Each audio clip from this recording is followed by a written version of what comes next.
আপনাকে এসে শুধু বলবে আমাকে একটা ভোট দিয়েন। দেখেন, ভোট আপনারা 54 বছর থেকে দিচ্ছেন। যখন শেখ হাসিনা 2009-এর পরে ভোট চাইতে এসেছিল, তখন আমার মনে আছে যে পত্রিকায় তার বোরখা ছিল, বোরখার নিচে ব্লাউজের হাত ছিল এতদিন পর্যন্ত। তখন মানুষ ওই হাত দেখে, তখন মানুষ ওই বোরকা পরা দেখে ভেবেছিল হ্যাঁ এবার মনে হয় মুসলমানদের মুক্তির রাস্তা তৈরি হচ্ছে। সব বাংলাদেশের ধর্মপ্রাণ মুসলমানেরা হাসিনাকে ভোট দিয়েছিলেন। তারপরে 17 বছরের রাজত্ব আপনারা দেখেছেন। তার আগে যারা ছিল 2000 সালে, তাদেরকে আপনারা ভেবেছিলেন এরা এরশাদের চাইতে ভালো হবে। তখন আপনারা তাদেরকে 95-96 এর পরে 2000-এ আপনারা তাদেরকে ক্ষমতায় বসিয়েছিলেন।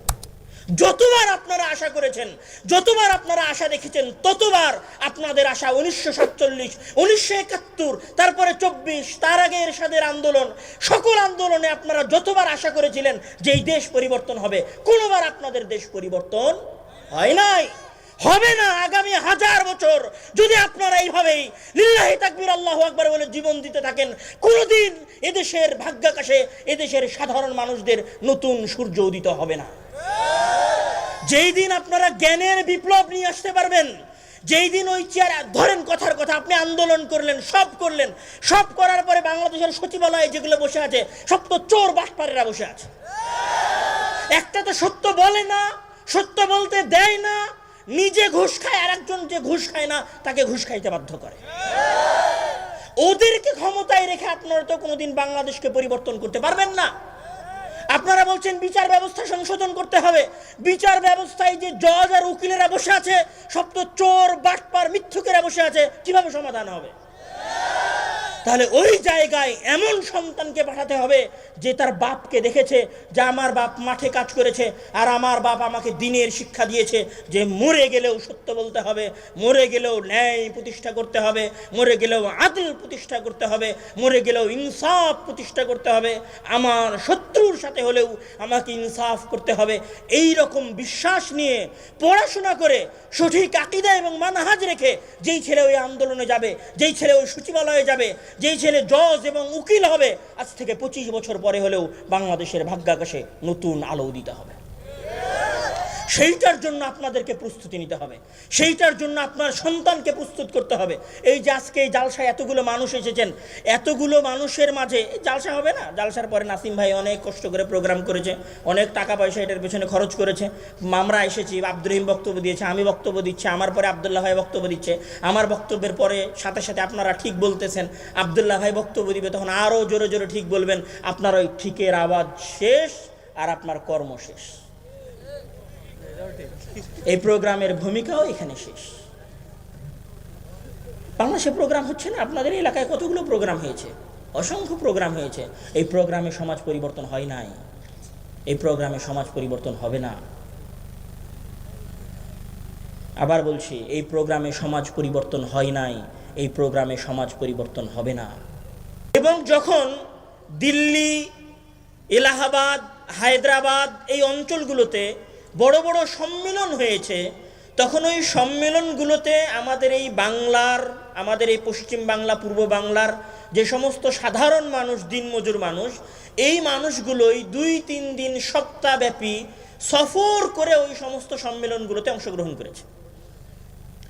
এই সম্মেলনগুলোতে অংশগ্রহণ করার সময় এবং অংশগ্রহণ করার পরে এবং অংশগ্রহণ করার আগে তারা যে শ্রম দিয়েছে, তারা যে রক্ত দিয়েছে, আজকেও যদি আমরা বিবেচনা করার চেষ্টা করি যে তাদের ওই রক্ত দেওয়ার যে উদ্দেশ্য ছিল, তারা যে কারণে রক্ত দিয়েছিলেন, সেই রক্ত দেওয়াটা কি এখন পর্যন্ত সফল হয়েছে?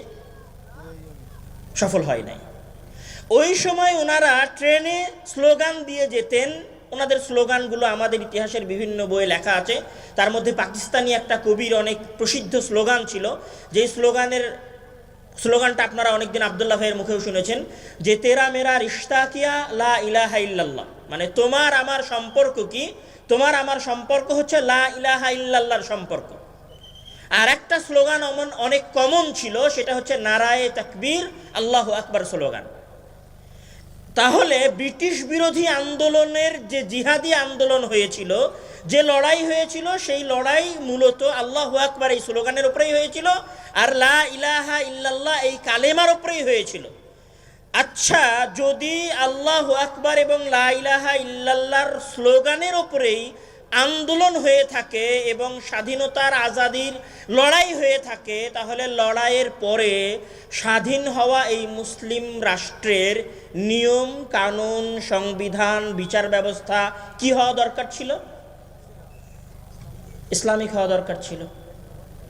সবচেয়ে বড় প্রশ্ন হচ্ছে, যেই আন্দোলন এবং যেই যুদ্ধকে আপনি জিহাদি আন্দোলন বললেন, জিহাদের নামে প্রাণ দেওয়ার পরে, জিহাদের নামে জীবন দেওয়ার পরে যেই দেশ প্রতিষ্ঠা হয়, সেই দেশে কি ইসলামী শাসনের বাইরে অন্য কোনো শাসন ব্যবস্থা প্রতিষ্ঠা করার কোনো অপশন থাকে?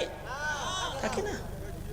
কিন্তু আপনারাই প্রাণ দিয়েছেন, আপনাদের মতো সাধারণ মানুষেরা প্রাণ দিয়েছেন, কিন্তু প্রাণ দেওয়ার পরে ক্ষমতা চলে গেছে তৎকালীন সময়ের সবচেয়ে এলিট শ্রেণীর সন্তান মিস্টার আলী জিন্নার কাছে, এবং মিস্টার আলী জিন্নার আশেপাশে যারা ছিল তাদের কাছে। প্রাণ দিয়েছে সাধারণ মানুষ কিন্তু আল্লাহু আকবার বলেই, প্রাণ এবং জীবন দিয়েছে সাধারণ মানুষ কিন্তু লা ইলাহা ইল্লাল্লাহ বলেই।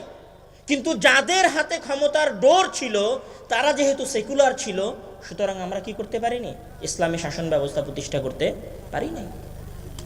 ঠিক 1947 সালের পরে যখন 1971 সালে বাংলাদেশ স্বাধীন হলো, আপনারা সবাই, আমাদের বাংলাদেশে আসলে বাংলাদেশের স্বাধীনতার যুদ্ধের ইতিহাস এত বিকৃত করে, এত জঘন্যভাবে পেশ করা হয়েছে যে একজন সাধারণ মুসলিমও দাড়ি রাখতে এবং টুপি পরতে ইতস্ত বোধ করে। আমি আরও একটা সত্য কথা বলি, আপনাদের এলাকার স্কুলগুলোতে 16ই ডিসেম্বরের যে অনুষ্ঠান হয়, আর ওই অনুষ্ঠানে যেমন খুশি তেমন সাজর যে একটা পর্ব থাকে, থাকে না? যেমন খুশি তেমন সাজর যে একটা পর্ব থাকে, ওই পর্বে রাজাকারের দৃশ্যে যাদেরকে উপস্থাপন করা হয়, তাদের সবার চেহারায় দাঁড়িয়ে আছে আর মাথায় টুপি আছে। আমার একটা কমন জিজ্ঞাসা, যে আজকে যদি আজকের এই আধুনিক বাংলাদেশে, ফিতনার বাংলাদেশে যদি আমরা 90% মুসলিম বলি, এর মধ্যে যদি 30% মুসলিম দিনদার হয়, আজ থেকে 54-55 বছর আগে এই দিনদারদের সংখ্যা কি বেশি ছিল না? আমার প্রশ্নটা মনে হয় বুঝেন নাই। এত ফিতনার জগতে যদি আমরা অন্তত এতটুকু বলতে পারি যে বাংলাদেশের 30% মানুষের মুখে দাড়ি আছে, অথবা 30% মানুষ দাড়ি না রাখলেও দিনদার, সালাত প্রতিষ্ঠা করে। আজ থেকে 54 বছর পূর্বে যখন বাংলাদেশের স্বাধীনতার যুদ্ধ হয়েছিল, তখন কি দাড়ি রাখা মানুষদের এবং ইমানদারদের সংখ্যা আজকের চাইতে একটু হলেও বেশি ছিল না? বেশি ছিল। আজকের 24-এর আন্দোলনে যে সমস্ত পোলাপাইন জীবন দিয়েছে, যেই সমস্ত ছেলেরা শহীদ হয়েছে, তারা যদি আল্লাহু আকবার বলে শহীদ হয়ে থাকে, মানে তাদের ভাষায় আর কি, আল্লাহু আকবার বলে জীবন দিয়ে থাকে, এবং সেইটার সংখ্যা যদি 1400 জনের মধ্যে 1200 থেকে 1300 জন হয়, তাহলে 1971 সালে যদি 30 লক্ষ মানুষ, আপনাদের হিসাব অনুযায়ী 30 লক্ষ মানুষ জীবন দিয়ে থাকে, তার মধ্যে 29 লক্ষ মানুষ দিনদার মুসলিম ছিল না? তাদের মুখে দাড়ি ছিল না? তারা সালাত, সিয়াম, হজ, যাকাত করতেন না? তাহলে কিভাবে 16ই ডিসেম্বরের অনুষ্ঠানে আপনার যেমন খুশি তেমন সাজো পর্বে রাজাকারের চেহারায় দাঁড়িয়ে থাকে? এটা হচ্ছে বিকৃত ইতিহাস। তো আমি যে কথাটা এখানে বলতে চাচ্ছিলাম সেটা হচ্ছে যে 1971 সালের স্বাধীনতার যুদ্ধে আপনারাই জীবন দিয়েছেন। আমি যদি জাস্ট ছোট্ট একটা কথা বলি 1971 সালের স্বাধীনতার যুদ্ধের মুসলমানদের অবদান নিয়ে, তাহলে আমি বলবো যে 1971 সালের 26শে মার্চ যখন আমাদের চট্টগ্রাম বেতার কেন্দ্র থেকে মুক্তিযুদ্ধের ঘোষণা দেওয়া হলো, ওই মুক্তিযুদ্ধের ঘোষণার দ্বিতীয় পর্বে কবি আব্দুস সালাম উনি যখন ঘোষণা শুরু করেন, তখন উনি বলেছিলেন যে নাহমাদুহু ওয়া নুসাল্লি আলা রাসূলিহিল কারীম। এই বাক্য দিয়ে উনি ওনার স্বাধীনতার কবিতা পাঠ করা শুরু করেছিলেন, এবং উনি ওনার বক্তব্য শেষ করেছিলেন নাসরুম মিনাল্লাহ ওয়া ফাতহুন কারীব দিয়ে। আপনি এখানে ইসলাম খুঁজে পান নাই? আধুনিক ইসলাম হলেও ইসলাম খুঁজে পান নাই? এখানে ইসলাম আছে। তারপরে 1971 সালের স্বাধীনতা যুদ্ধ চলা অবস্থায় 14 এপ্রিল যখন বাংলাদেশের অস্থায়ী সরকারের পক্ষ থেকে জনসাধারণের কাছে যেই লিফলেট, ওই সময় যারা যুদ্ধ করেছে তারা ভালো বলতে পারবে, যে প্রচারণা পত্র পাঠানো হয়েছিল, সেই প্রচারণা পত্রটা আপনারা আবার পড়ে দেখিয়েন। ওই প্রচারণা পত্রের পুরো লাইনে এবং প্রত্যেক লাইনে আল্লাহ এবং মুসলমানদের এবং আল্লাহর জমিনে স্বাধীনভাবে বসবাসের কথা লেখা আছে। 1971 সালে যত যুদ্ধ হয়েছে ওই সমস্ত যুদ্ধের যত সেক্টর কমান্ডার ছিলেন অধিকাংশ না 99.9% সেক্টর কমান্ডারেরা মুসলিম ছিলেন। বাংলাদেশের যতজন বীরশ্রেষ্ঠ আছে 7 জন বীরশ্রেষ্ঠ, 7 জনের 7 জন বীরশ্রেষ্ঠই কি মুসলমানদের মধ্যে। এবং বাংলাদেশের মুক্তিযুদ্ধের যে হয়েছে এই সমস্ত মুক্তিযুদ্ধে যে সমস্ত ক্যাম্প ছিল সকল ক্যাম্পে সালাত আদায় করা এবং কোরআন তেলাওয়াতের জায়গা ছিল। যদি আমার এই কথাগুলো বিশ্বাস না হয় তাহলে গণপ্রজাতন্ত্রী বাংলাদেশ সরকারের পক্ষ থেকে মুক্তিযুদ্ধের স্বাধীনতার দলিলপত্র নামে বিশাল বই আছে, ওই বই পড়ে নিয়েন, 3য় খণ্ড, 4র্থ খণ্ড এবং 5ম খণ্ড। 1ম খণ্ডেও কিছু আলোচনা আছে। ওই যে আমাদের বর্তমান সময়ের যাকে আমরা অনেক চিনি, পিনাকি ভট্টাচার্য, ওরও একটা বই আছে যে বাংলাদেশের স্বাধীনতা যুদ্ধে ইসলামের অবদান। এই কথাগুলো আমি কেন বলছি? এই কথাগুলো আমি এই জন্য বলছি যে 1971 সালে আমরা জীবন দিলাম এইটা মনে করে যে আমরা শহীদ হচ্ছি, আমরা জীবন দিলাম এইটা মনে করে আল্লাহু আকবার বলে যে আমি আমার দেশের জন্য লড়াই করতেছি। আমরা 1971 সালে জীবন দিলাম এই মনে করে যে এখানে বক্তব্য শুরু হয়েছে নাহমাদুহু ওয়া নুসাল্লি আলা রাসূলিহিল কারীম আর ওয়া নাসরুম মিনাল্লাহ ফাতহুন কারীব দিয়ে। তাহলে এই দেশে 1971 সালের যুদ্ধের পরে যেই দেশটা প্রতিষ্ঠা হবে সেই দেশটা একটু হলেও তো মুসলমানদের ফেভারে থাকবে, একটু হলেও তো যারা ক্ষমতায় থাকবে তারা মুসলমানদেরকে ফেভার দিবে। কিন্তু আমরা দেখেছি বাংলাদেশে 1971 সাল থেকে নিয়ে শুরু করে 1972 সাল থেকে নিয়ে শুরু করে আজ অবধি যখনই বাংলাদেশের স্বাধীনতার যুদ্ধ কথা এসেছে তখনই মুসলমানদেরকে অপমান করা হয়েছে, রাজাকার হিসেবে দাড়ি টুপিওয়ালা ব্যক্তিদেরকে উপস্থাপন করা হয়েছে। আর এই স্বাধীনতার যুদ্ধকে একচাটিয়ে হাতিয়ে নিয়ে যাওয়ার চেষ্টা করেছে বাংলাদেশের সেকুলারেরা, যারা ওই সময় লেজ গুটিয়ে ভারতে অবস্থান করছিল। আজকে আপনি বাংলাদেশের স্বাধীনতার যুদ্ধের কথা বলতে যান, দেখবেন সবার আগে যে লোকটা কথা বলছে ও বাংলাদেশের সবচেয়ে পাক্কা সেকুলার, ও বাংলাদেশের স্বাধীনতা নিয়ে কথা বলছে। আর আমরা মুসলমানেরা স্বাধীনতার যুদ্ধের অবদান সব ওদের হাতে ঢেলে দিয়ে আমরা চুপচাপ বসে আছি। আমি এখানে আরো একটা কথা বলি, 1971 সালের নভেম্বর মাসের আগ পর্যন্ত আপনারা ইতিহাসের পাতা খুলে দেখেন এবং ইতিহাস বিস্তারিত পড়ে দেখেন। 1971 সালের নভেম্বর অক্টোবর মাসের আগ পর্যন্ত এই যে বাংলাদেশের বর্তমান সংবিধানে আছে যে গণতান্ত্রিক সরকার হতে হবে, ধর্মনিরপেক্ষতাবাদ থাকতে হবে, সমাজতান্ত্রিক সমাজ ব্যবস্থা হতে হবে, এই যে ধর্মনিরপেক্ষতাবাদের কথা, এইটা অক্টোবরের আগ পর্যন্ত, আমি বলছি 1971 সালের অক্টোবরের আগ পর্যন্ত ধর্মনিরপেক্ষতাবাদের কথা বাংলাদেশের স্বাধীনতার যুদ্ধের কোথাও ছিল না। আপনারা শেখ মুজিবের যেই বক্তব্য এই যাবৎ প্রচার করেছেন, শেখ মুজিবের এই বক্তব্যের মধ্যেও বক্তব্যের শেষে কি ছিল? ইনশাআল্লাহ বাক্য ছিল। তো ইনশাআল্লাহ বাক্য দিয়ে যে স্বাধীনতার যুদ্ধ ঘোষণা হয়, সেই স্বাধীনতা যুদ্ধের পরে যেই দেশ প্রতিষ্ঠা হয় সেই দেশে কিভাবে ধর্মনিরপেক্ষতাবাদ থাকতে পারে?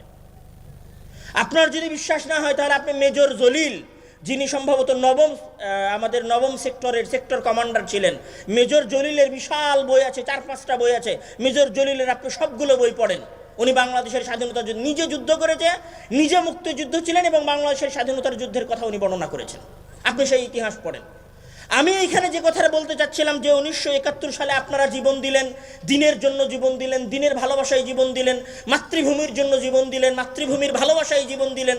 আপনারা এই কথা বলে জীবন দিলেন যে আমার দেশের স্বাধীনতা যদি কেউ কেড়ে নিতে চায়, নিজের মাল এবং রক্ত এবং সম্মানের হেফাজত করা ইসলামে জায়েজ।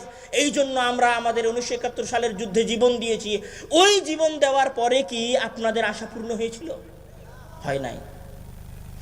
24-এ আপনারা যে আন্দোলন করলেন, 24-এর আন্দোলনেও সবচেয়ে বেশি প্রাণ দিয়েছে বাংলাদেশের কোনো কোটিপতির ছেলে মারা গেছে, এই নিউজ আছে আপনাদের কাছে? কোনো ধনীর ছেলে মারা গেছে, কোনো বড় রাজনৈতিক নেতার ছেলে মারা গেছে মনে আছে আপনাদের? এরকম একটা নাম গুনে দিতে পারবেন? মারা গেছে কারা? যার ছেলে এই নরসিংদী অঞ্চলে কারখানায় কাজ করে, মাঠে কাজ করে এবং ছেলেকে ঢাকা বিশ্ববিদ্যালয়ে পড়ায়, ওই ছেলেটা ঢাকায় মারা গেছে। যার বাপ দিন আনে দিন খায়, তাদের সন্তানেরাও এখানে মারা গেছে। আর 24-এর আন্দোলন শেষ হয় নাই, ক্ষমতার যে বন্টন হয়েছে, ক্ষমতার বন্টন সব এলিট শ্রেণীরা দখল করে নিয়ে গেছে। যারা একদিনও রাস্তায় নেমে স্লোগান দেয় নাই, যারা একদিনও রাস্তায় নেমে আন্দোলন করে নাই, তারাই 24-এর পরে আমাদের কাছ থেকে ক্ষমতা ছিনিয়ে নিয়ে চলে গেছে। আপনাদেরকে শুধু বুড়ি আঙ্গুল দেখাচ্ছে। 1947, 1971 এবং 24-এর এই আন্দোলনে সবচেয়ে বেশি যারা অপমানিত হয়েছে এবং সবচেয়ে বেশি যারা বঞ্চিত হয়েছে, তারা হচ্ছে এই অঞ্চলের সাধারণ মুসলিম জনগণেরা।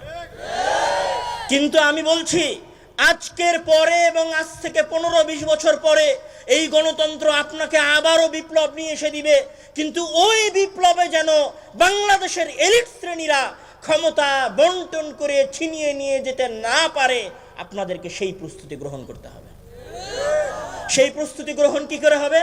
সেই প্রস্তুতি গ্রহণ এইভাবে হবে না যে আপনি আবার কেউ মিছিলের ডাক দিবে, ঢাকা বিশ্ববিদ্যালয়ের কোনো এক পোলা মিছিলের ডাক দিবে, আপনি সেই মিছিলে অংশগ্রহণ করবেন, অংশগ্রহণ করার পরে বলবেন নারায়ে তাকবীর, আল্লাহু আকবার, বুলেট আসবে আপনার বুকে লাগবে, আপনি মারা যাবেন, আর এইভাবে আবার আগামী আন্দোলন হবে, আবার সেকুলাররা বাংলাদেশের ক্ষমতায় আসবে।